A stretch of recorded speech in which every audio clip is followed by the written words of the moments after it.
തീരെ അഹങ്കാരമില്ലാത്ത കുട്ടി. എന്തിനാ വീടന്വേഷിച്ചേ? സാധകം ചെയ്യാനാ? സാധകോ? ആ, സാധകം അറിയില്ലേ? ഈ നാട്ടിലെ പലരും അതിരാവിലെ ഞങ്ങളുടെ വീട്ടിൽ വന്നാ സാധകം ചെയ്യാൻ. ഓ, നീ വരുന്നുണ്ടോ? ദാ വരണോ. സാധകം അപ്പൊ സംഗീതമാണല്ലേ? സംഗീതമെങ്കിൽ സംഗീതം.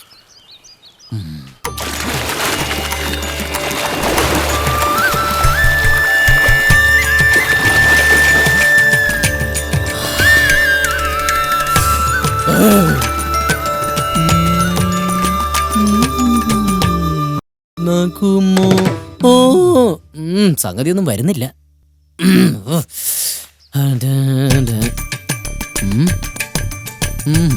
ഏത്തപ്പഴം പോത്തിറച്ചും ഒരിക്കലും സംഗീതത്തിന് അളിയന്റെ ജുബ്ബയാണ് നല്ലത്.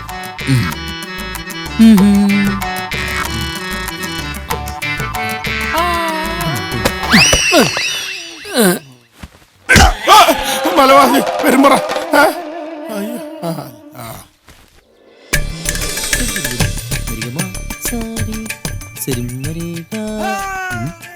ക്ലാസ് തുടങ്ങിയ ആഹാ, കേട്ടുമാറുന്ന ഗാനാലാപനം.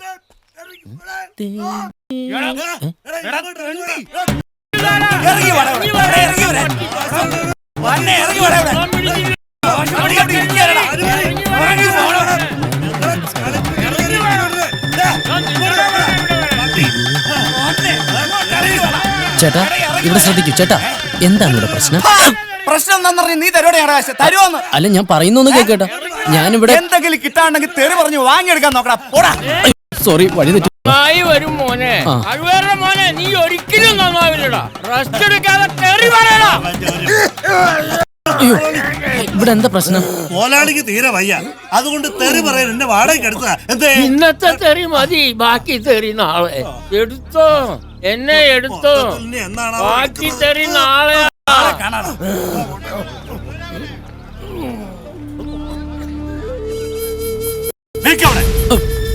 ആ പാടി കടന്ന് ഒരടി മുന്നോട്ട് വന്നാൽ ആ നിമിഷം ഞങ്ങൾ ആത്മഹത്യ ചെയ്യും. ആ പാടിക്ക് പുറത്തു നിന്ന് എന്ത് തോന്നിവാസം വേണമെങ്കിലും വിളിച്ചു പറഞ്ഞു.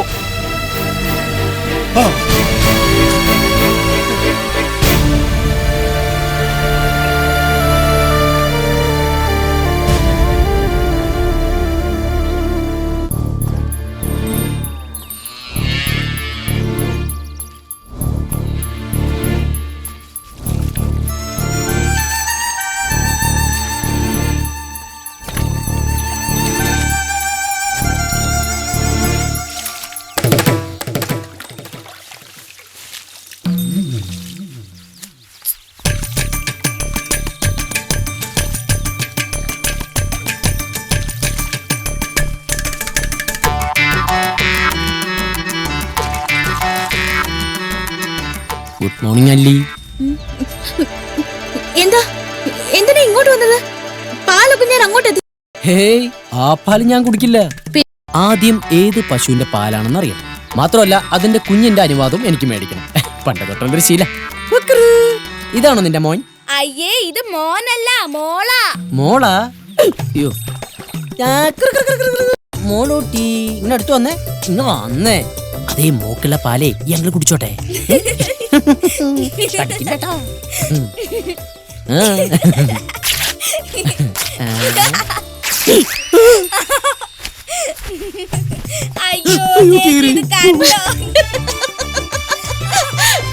കഥാപ്രസംഗം ഒന്ന് നിർത്താൻ വേണ്ടി തുളസി അളിയന് തൂത്തുക്കുടിയിലെ പാണ്ടികൾ സമ്മാനിച്ച ജുബ്ബ.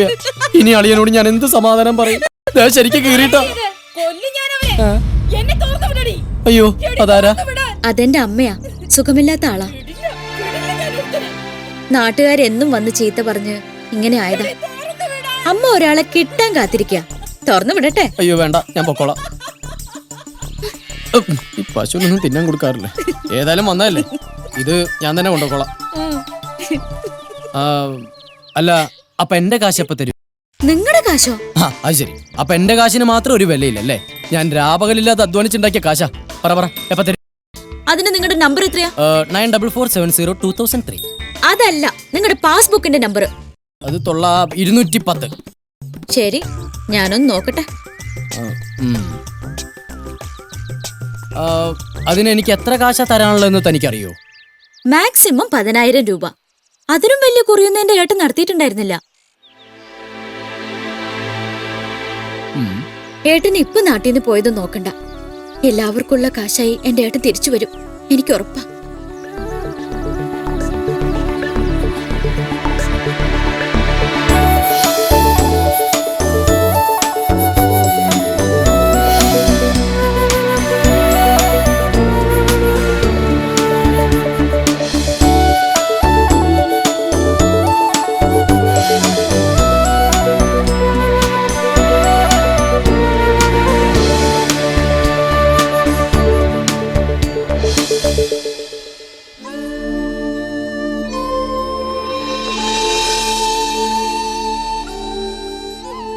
ആനന്ദപുരം എന്നൊരു ഗ്രാമം.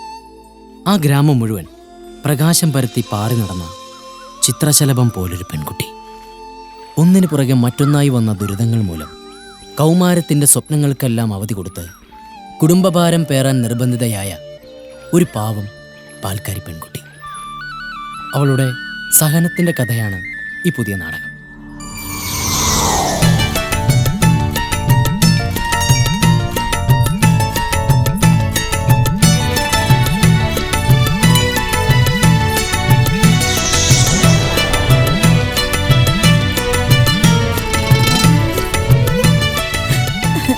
കുറി നടത്തി നാട്ടുകാരെ മുഴുവൻ കബളിപ്പിച്ചു പോയ ഏക സഹോദരൻ അജയൻ.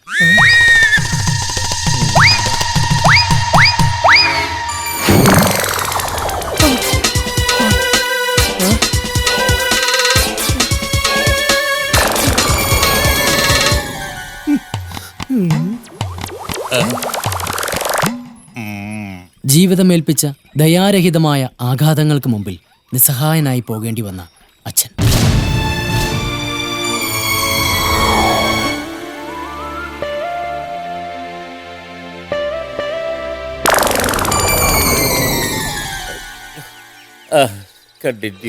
ഒരു കവിതയുടെ കാൽപ്പനികതയിൽ നിന്നും ഇറങ്ങി വന്ന പോലെ നിഷ്കളങ്കയാണ് നമ്മുടെ നായിക.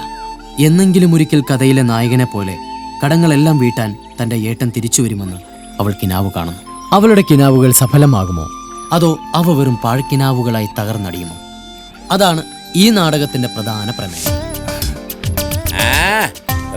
തരക്കേടില്ല, പക്ഷെ പീജയുടെ മാലക്കെട്ടാൻ കൊള്ളത്തില്ല.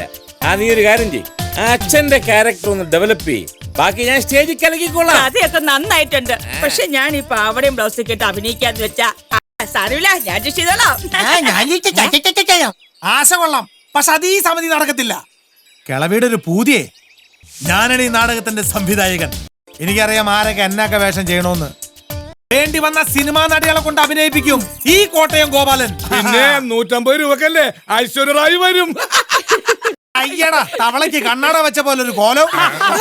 ഈ നാടകത്തെ കുറിച്ച് ഒരു പ്രതീകാത്മകമായ ബിംബമാണ് എന്റെ ചിന്തയിലുള്ളത്.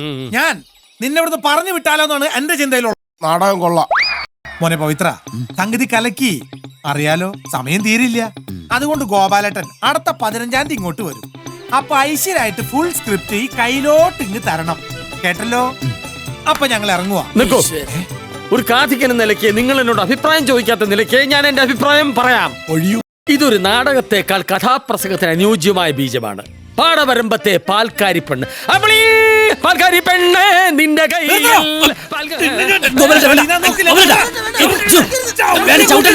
കഥാപ്രസംഗത്തിന് ഒരു വാക്ക് അവിടെ മിണ്ടി പോരുത്. ഇല്ല, ഇനി കഥയുമില്ല, പ്രസംഗവും ഇല്ല. ഒരു വിച്ച് തീരുമല ഇറങ്ങിയിരിക്കുന്നു.